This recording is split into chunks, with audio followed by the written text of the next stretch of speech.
দিন শেষে আমরা মানুষ, এবং মানুষ হিসেবে আমাদের জন্ম হয়েছে, এটাই আমাদের সবচেয়ে বড় পরিচয়। তবে এই মানুষের মাঝেই আরেকটা বড় পরিচয় লুকিয়ে থাকে, অকৃতজ্ঞ এবং হচ্ছে আপনার কি বলে, বেইমানি শব্দটা। যে বন্ধুকে আপনি বিছানায় নিয়ে ঘুমাবেন, সেই বন্ধু ওই বিছানায় শুয়ে চিন্তা করবে কিভাবে আপনাকে তার বুকে ছুরি আঘাত করা যায়, কিভাবে আপনাকে সেই বিছানা থেকে উঠিয়ে দেওয়া যায়। যেই প্লেটে আপনি খাওয়াবেন, যেই পাতে আপনি তাকে খাওয়াবেন, সেই পাতে সে এঁটো করবে, সেই পাতেই সে খাবার নষ্ট করবে। আপনি যে পথ তাকে চেনাবেন, সে পথ সে চেনা হয়ে গেলে আপনাকে সেই পথ থেকে সরিয়ে দিবে।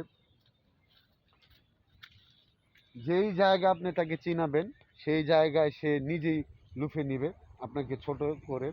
এটাই হচ্ছে আপনাদের কিছু মানুষের কাজ। আমরা যারা বন্ধুবান্ধব পালি বা বন্ধুবান্ধব আমরা করি না কেন, সেই বন্ধুবান্ধবগুলো আমাদেরকে একটা সময় ক্ষতি করে।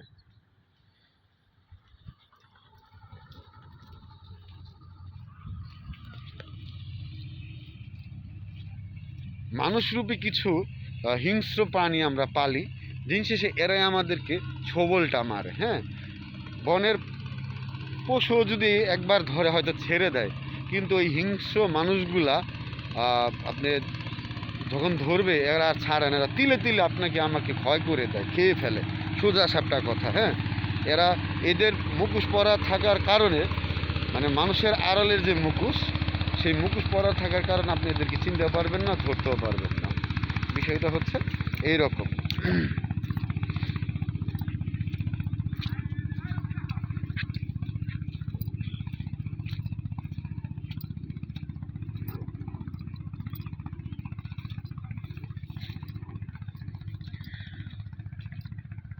তো জীবনে এরকম নদীর মতন জোয়ার ভাটা আসবে আবার চলে যায়, চলে যাবে।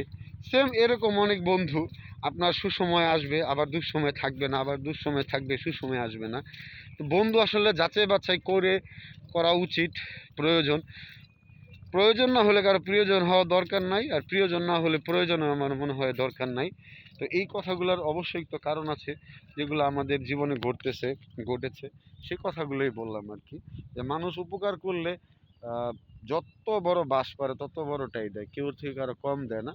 কৃতজ্ঞতা স্বীকার বোধ সেটা কোনো দিন করে না, করতে চায় না। সবাই যে খারাপ তা বলবো না, হাতে গোনা দুই একজন ভালো, সেই ভালোর উসিলা দিয়েই বলে যে আমি ওর মতো না, আমি তার মতো না, আমি আলাদা। তো সেই আলাদার মাঝখানে চিনতে গেলে সে দেখা যায় তার চেয়ে বড় নিয়মক হারাম। তো ঠিক আছে, সবাই ভালো থাকেন। আল্লাহ হাফেজ।